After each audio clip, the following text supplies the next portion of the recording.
পাহাড়ের শেষ সকালটা সবসময় একটু আলাদা হয়। চারপাশে কুয়াশা, ঠান্ডা হাওয়া, আর মনে শুধু একটাই কথা, আবার কবে পাহাড়ে আসবো।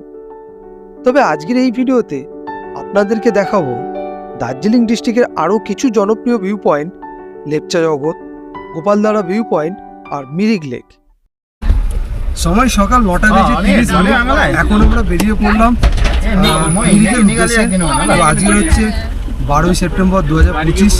তো আজকে হচ্ছে আমাদের দার্জিলিংয়ের শেষ, মানে আজকে আমরা হোটেল থেকে চেক আউট করে বেরিয়ে গেছি। এখন আমাদের গন্তব্য হচ্ছে মিরিক, মানে মিরিকের পথে যা যা সাইট সিন করবে সেগুলো দেখবো, তারপরে সোজা এনজিপি। দার্জিলিং থেকে লেপচা জগতের এই রাস্তাটা যেন প্রকৃতির এক গোপন কোণা। না আছে কোনো ভিড়, না আছে কোনো শব্দ, আছে শুধু পাহাড় আর নীরবতা। তবে ভাগ্য ভালো হলে এখান থেকেই দেখা মেলে কাঞ্চনজঙ্ঘা। মেঘের আড়ালে দাঁড়িয়ে থাকা এই পাহাড়গুলো যেন বিদায়ের আগে শেষবারের মতো দেখা দিতে আসে। সময় সকাল 10:15। এখন আমরা এসে পৌঁছালাম লেপচা জগৎ পাইন ফরেস্টে। আর এখানে দৃশ্যটা খুব সুন্দর, মেঘ বয়ে যাচ্ছে। এটা হচ্ছে প্রকৃতির এক আরেক রূপ। এখানে টিকিটের মূল্য জনপ্রতি 20 টাকা করে।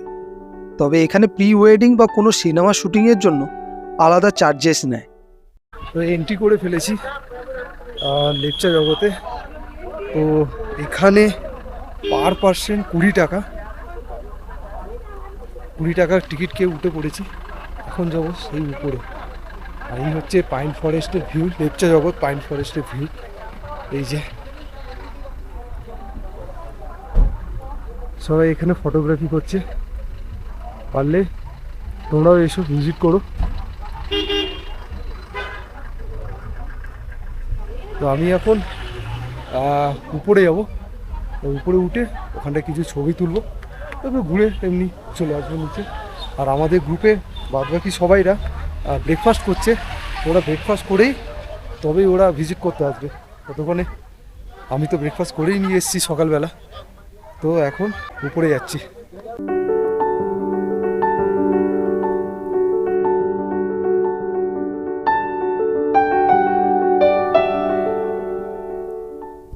এই হচ্ছে কিছুটা ভিউ। তো এখানে ভালো আলো আসছে। বাহ, কি সুন্দর! পুরো পাইন ফরেস্ট, মেঘে ঢাকা, মেঘ বয়ে যাচ্ছে। এরপর আমাদের পরবর্তী গন্তব্য মিরিকের দিকে। রাস্তার দুপাশে চা বাগান, আঁকাবাঁকা রাস্তা আর কুয়াশাচ্ছন্ন পরিবেশটা এই পুরো ট্রিপকে পারফেক্ট করে তুলেছে।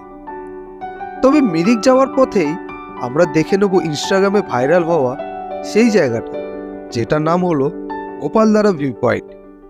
এইবার তোমাদেরকে দেখাই যেইগুলো বিশেষ করে যে আমরা ইউটিউবে শর্টসে রিলসে দেখেছি, সেই যে গোপালধারা ভিউ পয়েন্ট, যে tea garden view point. Actually Gopaldhara tea view পয়েন্টটা তো পুরো টোটালি, তো যেটা মেন ফেমাস হয়েছে ইউটিউবে সেটা হচ্ছে ঠিক এই যে মেনলি এইখানকার বেশ আকর্ষণ হচ্ছে চা গাছ তো রয়েছে, চা বাগান, তার উপরে এই যে সারি সারি যে পাইন গাছ রয়েছে না, কি সুন্দরভাবে থাকভাবে, সেটাই হচ্ছে আকর্ষণ। মানে একটা টুরিস্ট স্পট হিসাবে এটাকে করা হচ্ছে, এই এক সাইডে আর এই সাইডে। তো আন্টি আমাদেরকে একটা মানে ফ্রুট দিয়েছে, লপসি। তো আন্টি কে थैंक यू। ঠিক আছে, তো থ্যাংক ইউ। আন্টি ने मुझे दिया है, আন্টি আমাকে দিয়েছেন উনি। তো বেশ ভালোই খেতে। कॉन्टैक्ट नंबर भी लीजिएगा, जो चाय पत्ती लिया ना उसका बनाने का प्रोसेस मैंने बताया। अच्छा लगा तो लेना। খুব ভালো খেতে লপসি। তো এটা এখানকারই লোকাল ফুড, পাকা। তো এটা মানে শুকিয়ে ওনারা করছে, ওনারা নাকি ন্যাচারাল, সত্যি খুব সুন্দর। গোপালধারা ভিউ পয়েন্ট দেখে আমরা এসে পৌঁছালাম মিরিকে। মিরিক মানেই শান্তি। সুন্দর লেকের ধারে কিছুক্ষণ বসে থাকলে মনটা হালকা হয়ে যায়। পাহাড়কে বিদায় জানানোর এর থেকে ভালো জায়গা আর হয় না। তো এখন আমি রয়েছি মিরিক লেকে। তো এইটা হচ্ছে ভারতের প্রথম আর্টিফিশিয়াল লেক, যেটা 1979 সালে পর্যটন কেন্দ্র হিসাবে মানে ব্যবহৃত হচ্ছে, মানে তৈরি হয়। এই হচ্ছে আমাদের সামনে মিরিক লেক। আর এই হচ্ছে মিরিক লেক।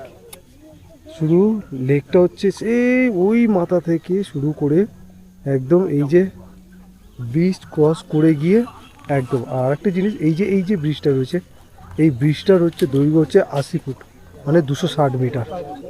তো এই মিরিক লেকের সব থেকে সৌন্দর্যটা হচ্ছে এই যে আর্টিফিশিয়াল লেক আর এই যে ব্রিজটা, আর সাথে রয়েছে পাইন গাছ। এই হচ্ছে মিরিক শহরটা।